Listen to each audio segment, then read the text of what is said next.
All right, good morning. Here we are out in Scottsdale, taking a look, checking in our primary bathroom remodel out here. All this tile work got done last week. I mean, it just looks phenomenal. We did do schluter edge detail here instead of mitered all this tile on this point wall. Really clean look out here. Last week we also got the shower glass measured, so that's on order. That typically takes a couple weeks to get, so it'll be a couple weeks yet till we can use this shower. But we've also finished up, like I said, all the tile. Even the fireplace wrap here is done. This looks wonderful as well. Kind of moving around the bathroom.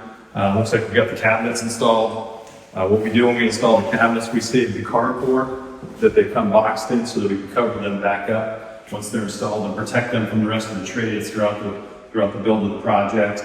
Little things, looks like we've got our closet doors swapped out to just a basic shaker style. Those will get painted this week. So yeah, we've got another busy week happening this week.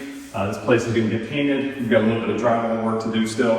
Then we'll get it painted. Countertops, I believe, are going in this week as well. And then we'll start putting in the finishing touches like the plumbing fixtures and all that. So things are moving fast around here and it's looking wonderful. So we're really looking forward to bringing you the final project on this one. So thanks again for following along.